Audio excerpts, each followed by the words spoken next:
السلام علیکم ورحمۃ اللہ۔ سورہ بقرہ مدنی صورت، پہلے پارے کا 16واں رکوع، آیت نمبر 130 سے 134۔ اعوذ باللہ من الشیطان الرجیم، بسم اللہ الرحمن الرحیم۔ ومن یرغب عن ملۃ ابراہیم الا من صفیہ نفسہ ولقد اصطفیناہ فی الدنیا وانہ فی الآخرۃ لمن الصالحین۔ اور ابراہیم علیہ السلام کے دین سے تو وہی نفرت کر سکتا ہے جس نے خود اپنے آپ کو احمق بنا لیا ہو۔ بے شک ہم نے اس کو دنیا میں اپنے کاموں کے لیے چن لیا اور آخرت میں بھی وہ صالح لوگوں میں سے ہوں گے۔ جی، دین کا معنی اللہ تعالیٰ کی مکمل حاکمیت اور اپنی مکمل عبودیت کو تسلیم کر لینا ہے۔ ابراہیم علیہ السلام نے اپنے طرز فکر اور طرز عمل کو مکمل طور پر اللہ تعالیٰ کی مرضی کے تابع بنا لیا تھا، اور طرز فکر اور عمل کی تبلیغ اور اشاعت میں اپنی پوری زندگی صرف کی، اور اس راہ میں جو بڑی مشکلات پیش آئیں انہیں خندہ پیشانی سے برداشت کیا۔ اور یہ طرز زندگی اللہ کو اتنا محبوب تھا کہ اس نے آپ کو پوری دنیا کا امام بنا دیا۔ اب کوئی بیوقوف ہی ایسی پسندیدہ روش سے اعراض کر سکتا ہے، یا ایسا شخص جو تجاہل عارفانہ سے کام لے رہا ہو۔ اذ قال لہ ربہ اسلم قال اسلمت لرب العالمین۔ جب انہیں ان کے رب نے فرمایا کہ فرما بردار بن جاؤ تو انہوں نے فوراً کہا کہ میں جہانوں کے رب کا فرما بردار بن گیا ہوں۔ وَوَصَّىٰ بِهَا إِبْرَاهِيمُ بَنِيهِ وَيَعْقُوبُ یا بنی ان اللہ اصطفیٰ لکم الدین فلا تموتن الا وانتم مسلمون۔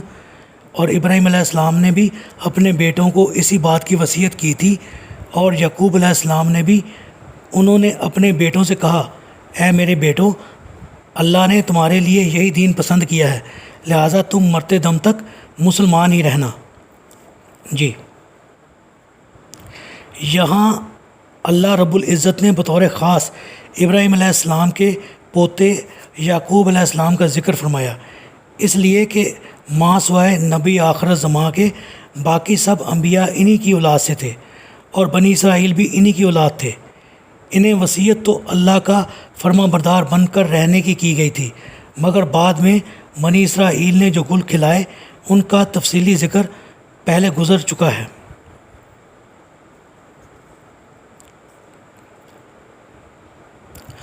ام کنتم شہداء اذ حضر یعقوب الموت اذ قال لبنیہ ما تعبدون من بعدی قالوا نعبد الہک و الہ آبائک ابراہیم و اسماعیل و اسحاق الہ واحد و نحن لہ مسلمون۔ کیا تم اس وقت موجود تھے جب یعقوب علیہ السلام پر موت کا وقت آیا؟ اس وقت انہوں نے اپنے بیٹوں سے پوچھا، میرے بعد تم کس کی عبادت کرو گے؟ انہوں نے جواب دیا، ہم اسی ایک الہ کی عبادت کریں گے جو آپ کا اور آپ کے آباء و اجداد ابراہیم علیہ السلام، اسماعیل علیہ السلام اور اسحاق علیہ السلام کا الہ ہے، اور ہم اسی کے فرما بردار رہیں گے۔ جی، ایک دفعہ یہود نے رسول اللہ صلی اللہ علیہ وآلہ وسلم سے کہا، کیا آپ کو معلوم نہیں کہ یعقوب علیہ السلام نے ہمیں یہودی رہنے کی وصیت کی تھی؟ اس وقت یہ آیت نازل ہوئی، اور اللہ تعالیٰ نے یہود مدینہ سے پوچھا، جب یعقوب علیہ السلام مرنے کے قریب تھے تو کیا تم اس وقت موجود تھے؟ جو اس وثوق سے کہتے ہو کہ یعقوب علیہ السلام نے یہودیت کی وصیت کی تھی۔ پھر جو کچھ یعقوب علیہ السلام نے بوقت مرگ اپنے بیٹوں سے پوچھا اور جو بیٹوں نے جواب دیا، اس کو اللہ تعالیٰ نے خود بیان کر کے یہود کے اس قول کی تردید فرما دی۔ تلک امۃ قد خلت لہا ما کسبت ولکم ما کسبتم ولا تسألون عما کانوا یعملون۔ یہ ایک جماعت تھی جو گزر چکی، جو کچھ اس جماعت نے اعمال کیے وہ ان کے لیے ہیں، اور جو کچھ تم کماؤ گے وہ تمہارے لیے ہے، اور تم سے یہ نہ پوچھا جائے گا کہ وہ کیا کرتے تھے۔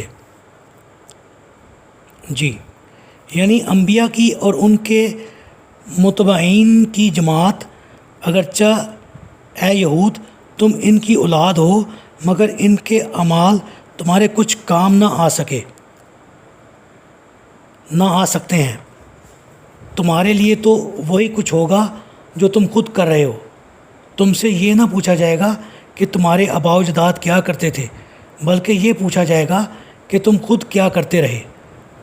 اللہ سے دعا ہے اللہ تعالی ہمیں نیک کام کرنے کی توفیق عطا فرمائے، آمین۔